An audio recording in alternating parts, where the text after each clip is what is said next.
आवाज माए आप लोग, जय बिहार, जय बिहार, जय जनसुराज, जय प्रशांत किशोर। बहुत बहुत शुक्रिया। हमारे नेता साहब बोले हैं और आप लोग सुन भी लिए हैं। दोस्तों साथियों, आज बिहार का जो हाल है किसी से छुपे नहीं है, आप लोग जानते हैं। कभी आरजेडी से बीजेपी गठबंधन करता है, बीजेपी से कांग्रेस गठबंधन करते हैं और इसी में मिलजुल कर सरकार चलाते हैं। आप लोगों के सामने आप लोगों को पता है। ये बिहार का बदहाली हाल को देखकर प्रशांत जी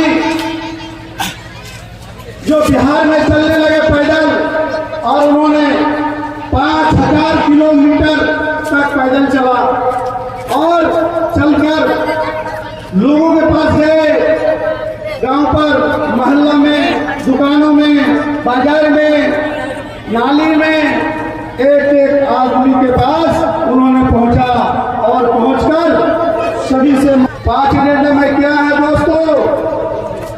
सबसे पहला एजेंडा है, अगर जनसुराज के सरकार बनते हैं तो सबसे पहले पलायन को रोका जाएगा दोस्तों। पलायन ये है, आज हम लोग सभी का, किसी का बेटा, किसी का चाचा, किसी का पति, किसी का भाई, सब बाहर में दूसरा राज्य में जाके वो काम करते हैं दोस्तों। क्योंकि चाहे वो छठ में या दुर्गा पूजा में या मुसलमान का कोई त्योहार में, अपना परिवार के घर से जब लोग दूसरा राज्य पे रहते हैं दोस्तों, तो उस माँ की दिल से पूछिएगा उनकी माँ का दिल पे क्या गिर रहा होगा और उन्होंने क्या सोच रहा होगा दोस्तों।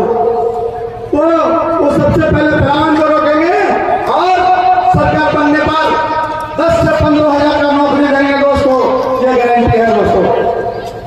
दूसरा, आज हमारे बड़े बुजुर्ग पार्टी के आला कमान का ये नारा है कि तख्त बदल डालेंगे, ताज बदल डालेंगे, तख्त बदल डालेंगे, ताज बदल डालेंगे।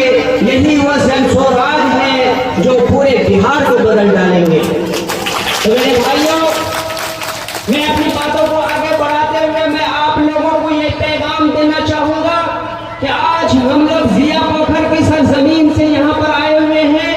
जो आज हमारे मंच के ऊपर हमारे सुरजापुरी भाइयों में से हमारे साबिक सरपंच तैयब साहब भी तशरीफ फरमा है। हमारे बीच बहुत सारे ऐसे साहिबान हैं जो आज हमारे बीच मौजूद है। जो हांडी पोखर से हमारे मौलाना महबूब साहब भी तशरीफ फरमा है, जो सुरजापुरी से ताल्लुक है। आज हम लोगों को एक होकर, एकजुटता बनाकर एक इनकलाब पैदा करने की जरूरत है, जिसके जरिए से पूरे बिहार को बदलने का एक मौका मिलने वाला है भाई। आज हम लोगों ने आज से नहीं बल्कि 47 से लेकर आज तक हम लोग देखते हुए आ रहे हैं। कोई हमें किसी का डर दिखाकर वोट दे रहा है, तो कोई हमें एक मंच पर देखने के लिए अलग अलग बंटवारा करके हम लोगों से वोट देकर अपना काम निकाल रहे हैं। लेकिन मेरे भाइयों, आज परेशान हाल है तो हमारे गरीब भाई परेशान हाल है, चाहे वो गरीबों में से हो, चाहे वो अलियतों में से हो, चाहे वो हमारे ये हमारे मुखिया इकरामुल हक साहब है, जो आज विधानसभा में उम्मीदवार बनकर सब पर कफन बांधकर आपके मसाइल को लेकर आपके मुद्दों को उठाते हुए एक मैदान में आए हुए हैं।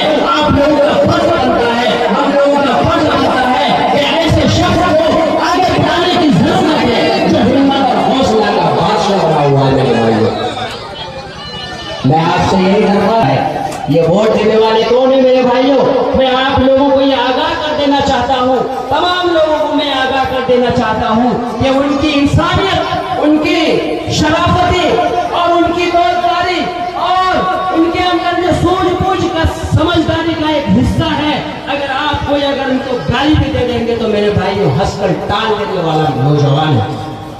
तो इसलिए मैं अपनी बातों को आगे बढ़ाते हुए ज्यादा टाइम नहीं लूंगा, क्योंकि जो सर्जन स्वराज के नाम पर है, जो नई सोच है, जो बिहार को एक नया दिशा देने वाला और आपके समाज का ये बेटा है, कहीं बाहर